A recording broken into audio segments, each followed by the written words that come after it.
By August of 2021, I will have paid off $56,000 of student loans and an additional $12,000 of interest. And I don't make that much money. Now, I am not a financial expert or a person you should be taking any sort of advice from. In fact, I highly suggest you go do something more productive with your time. Student loans suck, and being broke sucks. But I managed to survive both, and I learned a few things along the way. And because my opinion holds zero significance in the grand scheme of things, I decided to share anyways. So I will tell you how I'm handling these loans.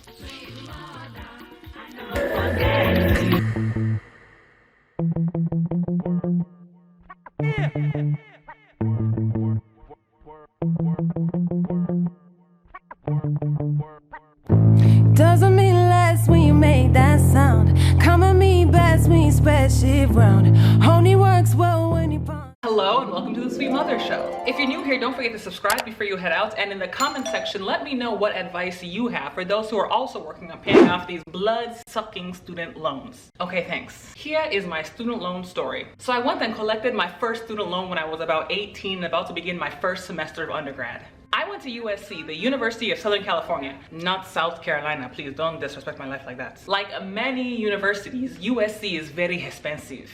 And because it's a private school and I did have family financial need, they ended up giving me a fat amount of grants money, about $35,000 a year. Even now, I acknowledge what a huge sum that was. That is free money to go to school. And I was so ready to leave Minnesota after high school that when I saw what they were going to give to me, I was like, hell yes, peace, I'm out of here, bitches.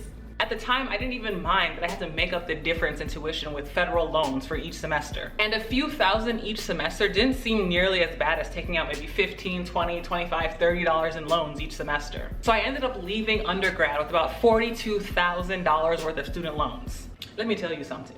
I was not even paying attention to the loans as I was accruing them. And all those loan disbursement agreements and exit counseling, whatever they make you take, was I paying attention? Was I listening and reading the fine print? No, I wasn't. So when I got the bill, I was like, this is my bill? My own? Keziah? IAH? Which degree did you people give me again? How many classes did I take? Did they deduct the time that my bike was stolen on campus twice? Bring the receipt, I want to look at it again. Yes, again, I want to look at it. I didn't have a real job lined up. I was broke. No real plan in place, but I knew I was not about to have this debt forever. Here are the steps that I took to get to where I am now. Step one was to build up my savings and just be financially stable. I have been very lucky in my life because even though I didn't know what I was going to do next in my life, I knew that I had a home to come back to where I could live rent-free. My first year back, I was using the family car and I wasn't paying insurance. I just paid for the gas that I was using and I maybe pitched in on a couple car repairs every now and then. I didn't have any children to take care of. I didn't have any physical or mental health problems that were costing me money. I paid my own phone bill and I was buying some of my own food, but I was just stacking up money so that I could eventually move out. Living at home was not a super fun experience. No real privacy. And you know, African parents over here trying to put restrictions on me when I had just come back from living young, wild, and free in California and Spain. Curfew? Really? Me?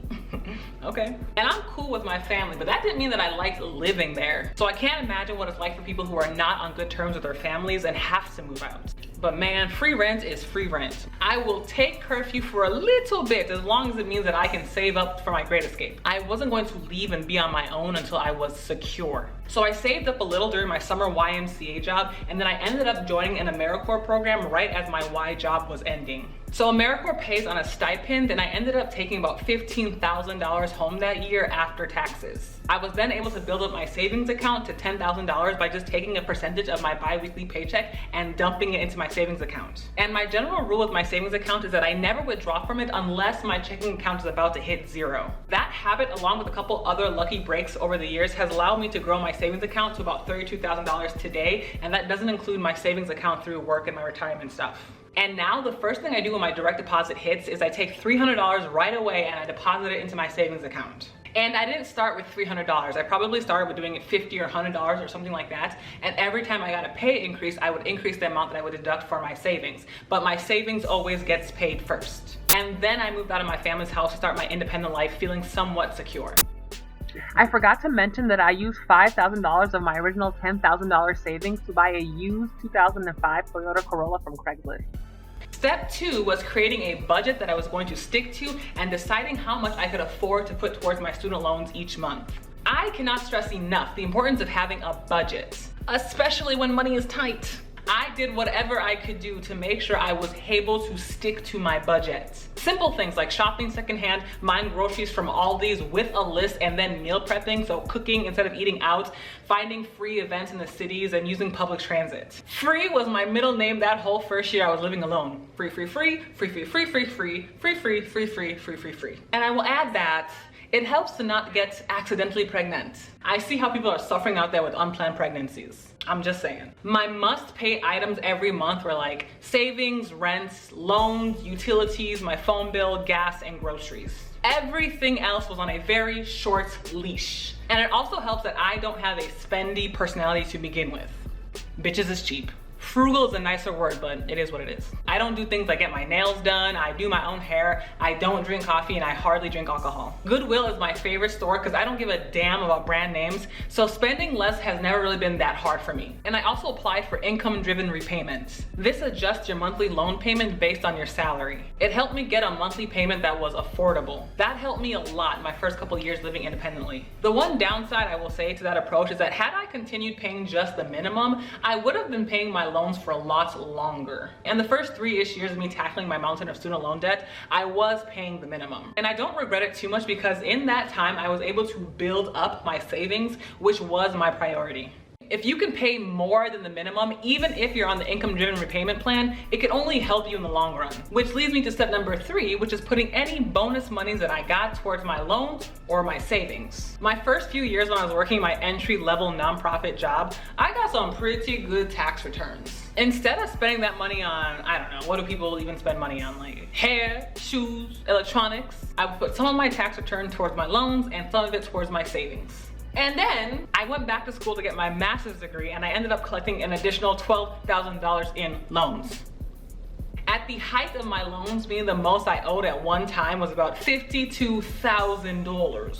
And that number would have been higher, but then what happened was this old man rear-ended me while I was at a stoplight and he ended up totaling my car, but it was primarily cosmetic damage. And so the insurance wrote me a check and I salvaged the car and I used some of that money to pay for the repairs and I used the rest of it to pay for my grad school tuition for that semester or that term. And that was real nice because it reduced the amount of loans that I had to take out for grad school by about $4,000, almost $5,000. And my grad school also had a discount program for former AmeriCorps people, and so I was able to save about $500 a term because I had been a part of AmeriCorps. But yeah, my tax returns, my accident money, and the USD settlement money, which is a long story, and any other extra monies that I would get would go towards my loans or my savings. Step 4 was getting an extra job so I could have supplemental income. So at a certain point, I realized that I had to pay more than just the minimum on my student loans if I was going to live debt-free sooner rather than later. And the best way for me to do that was just to bring in more money. My nonprofit job at this point was paying me about $40,000 a year, maybe. I wanted additional income so I can continue saving, paying my loans, and living my life. So I started teaching English online via VIP Kid. It's basically just teaching 25-minute English classes to little kids in China very, very early in the morning. If you're interested, let me know and I'll give you my referral link. So eventually I came to rely on about $200 to $400 on normal months and about $600 to $700 of additional income on really high months. When I saw the difference in progress I was making towards paying down my loans, from increasing my payments from the minimum to $600 a month, I was even more determined to throw more and more money at it. So step 5 for me was eventually just paying as much as I financially was able to pay towards my loans each month just to get this shit done with. I have paid more on my student loans in the last 2 years than I did the 4 years prior to that. I ended up finally increasing my monthly payments to about $1,200 a month. My rent decreased because I finally left Minneapolis, which was really expensive, and moved to a neighboring city, which is a little bit more affordable. My car insurance is cheap because I have a shitty old car. My phone bill is lower because I finally paid off my phone. I'm not buying a new one. I still shop at Aldi's, I still meal prep, and I still shop at Goodwill. So what I do now is that each month I'll pick whichever loan has the highest balance and I will just throw $1,200 at it. And month by month, I love watching how my total balance falls. I'm addicted to paying my student loans. And even though the government has put my loans into deferment interest-free because of the pandemic, I am still making my monthly payments. And I'm trying to pay as much as I can before the interest starts accruing again. I think I will have paid about $12,000 just in interest. That's like almost a fifth of what my overall principal was. I still put about $300 from each paycheck into my savings. I have about $20,000 left in student loans. My plan is to continue paying about $1,000 to $1,200 each month for one more year. At the end of that 1 year, I am just going to pay off the remainder of the balance from my savings account. I anticipate it's going to be about $8,000. Anyways, that is how I'm doing it. I'm sure there are much better ways to do it, starting with picking a career where you can make a lot of money so you don't have to worry about being poor. If I could do one thing differently, it would be to start making payments while I was in my AmeriCorps year, at least the interest. But I am very grateful for where I am right now. I got lucky a few times, like I said, but I also was very disciplined over the years because one of my biggest fears is not being able to financially support myself. And I'm also learning to let go and live a little bit more and not worry so much about penny pinching now that I have a secure savings. Once I'm done with my student loans, I'll have about $1,200 coming back into my bank account every month instead of going out to the federal government. So I'm sure I'll think of creative ways to spend my money then. Maybe I'll buy human hair or something like that. So tell me, do you have any student loans? How have you been tackling them? Any advice? What have you learned? Let me know what you think in the comments below. As usual, people, don't forget to like and subscribe and turn on your notifications so you can alert when I post my next video. Thank you for watching and I will see you next time. Bye. Doesn't mean less when you make that sound. Come at me best when you spread shit round.